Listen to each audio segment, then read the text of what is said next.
Hello everyone, my name is Gavin, this is GPTV, and in today's video I will be changing the window switch in my 2008 Honda Stream RN6, this model.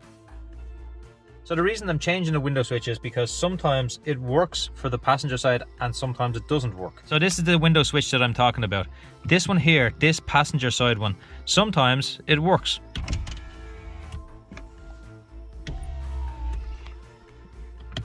And sometimes see, sometimes it doesn't. So this is what happens. When I try to lower my window, it works. Sometimes it works, no problem. When I try to raise it, oh, actually it's working now. Typical. Yeah, it's working. Now it's not, do you see? Now it is. It's working. It's not working. Now it is working. So I have to kind of squeeze it and move it around, and then it eventually will go up. But that will fail a test, so I have to fix this. The other thing is, it only doesn't work from here. Over that side, there's no problem at all. It works from that door, no problem. But it's here that is the problem. It's just sometimes this doesn't work correctly. I can actually feel it there now. Look.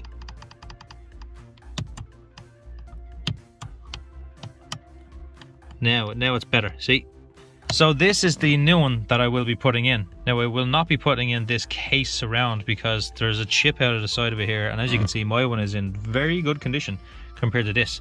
So all I want to do is take these buttons basically, which is this part. So removing this here is fairly simple. All you have to do is basically push it that way and pull it up, okay? And I'll show you on the back of this one what I mean. So this part here is slot in. It slots in like that, okay? So that slots in that side, and then it pushes down with those clips there. So if you have long nails like me, just put your nails in and try and lift it up, okay? But if you can't do it, you could probably get a screwdriver in here. Now, I don't want you to damage any of this here, so you're better off trying to do this without a screwdriver, okay? But if you do have to use a screwdriver, you'll see that that part right there is probably the best part to go in. It's just slightly raised compared to that side of it. So right here, if you look really closely, you will see there is a small little gap there that you can put your screwdriver into to raise that part. You just slide that screwdriver into that little gap there and pop it up. Now again, I do not want to break this. Like that. Now that I have it out, you just pull it up from this side first and then pull it towards you like that, and that will release this little clip over here. So you just basically take it out,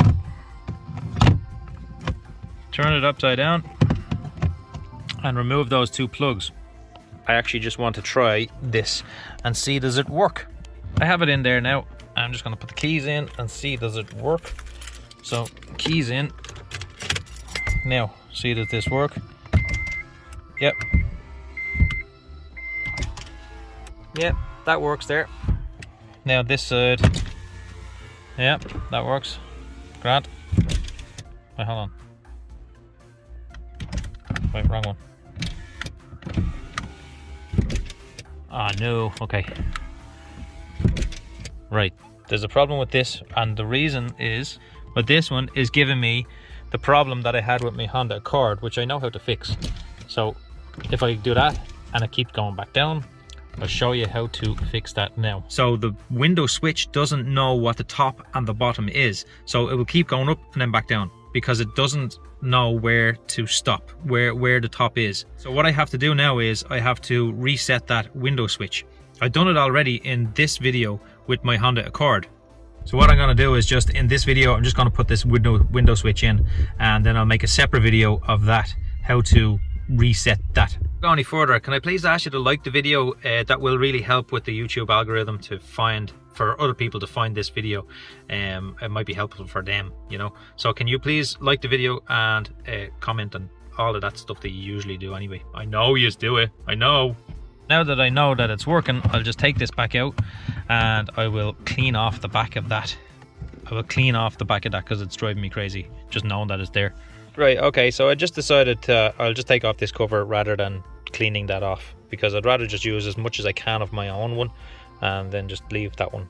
you know, to rot away in a shed or a bin somewhere. You'll see these clips on the side here. So these clips here, these are a little bit awkward to get out without breaking it, but if you can remove all of those clips, you will get it off like this.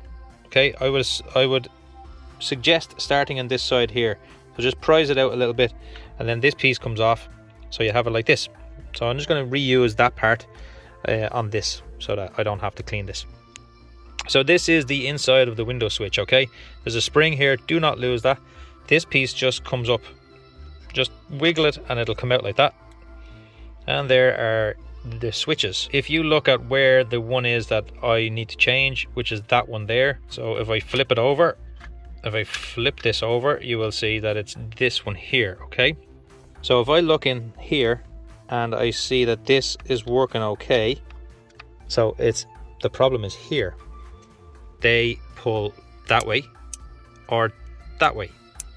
Now these are working fine in my hand. See there, they're all working, and then you'll know if one of them is not working, you'll know there's the problem. But this inside is not connecting correctly for some reason. I don't know why. I haven't actually taken it apart, but all the solder joints look okay.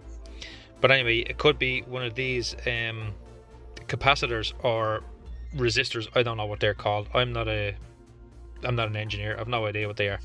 Either way, I have the part out now. All I have to do is just swap it over with the new one I have. Okay, this is the only part I need, so I'm just going to swap it over.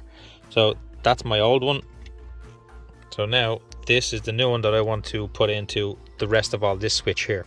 So now the new one is going into my old panel, and I'm just going to slot it in. It should slot in. If it doesn't go in, don't force it, just sort of let it fall in itself. So I took this back out to show you something actually. Mine won't fit in perfectly, but just in case yours doesn't go in correctly, just make sure that that arrow is as close centered as possible. Okay, and these two black things here on all of these, including this one up here, you don't even notice this one here. Make sure that they are all set to straight. See the way they move? See, if that's off, it's not going to work correctly. It's not going to go in. So you have to make sure that they're all centered. Okay, right, so it's all slot in there correctly now. Okay, I just realized something.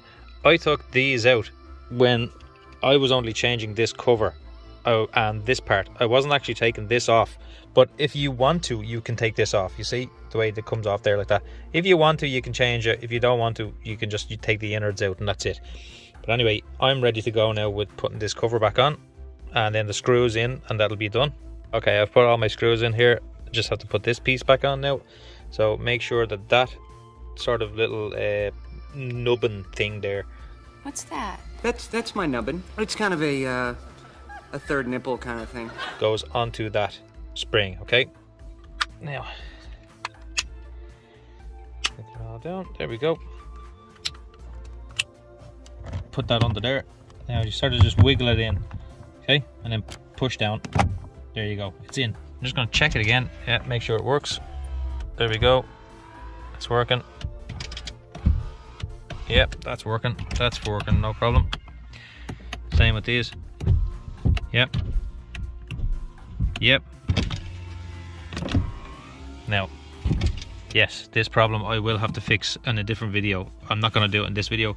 But anyway, that's it. So if I get a chance tomorrow, I will reset that window, and I'll make another video on how to reset the window from the window switch, so that you can kind of see how it's done if you do need to do this yourself. Okay. But all of that stuff is probably just going to go into the bin now. I'll keep it. No, do you know what? I'll keep it because I usually keep them things just in case one of the switches gets broken or something like that. So let's just say one of these get broken. I'd keep that and I'll just replace it with that one. So the only reason I'll get rid of it is if I got rid of the car, then I'd throw it out or give it away to somebody else. But yeah, that's usually what I do, is I'll keep it just in case something goes wrong with this one then. So I can put the original one back in and get it fixed or whatever, you know. And please like, please comment, please share, please subscribe, please keep watching, please be happy in life, because that's what life is about, is being happy and doing things to make you happy. Yeah. Okay, bye bye.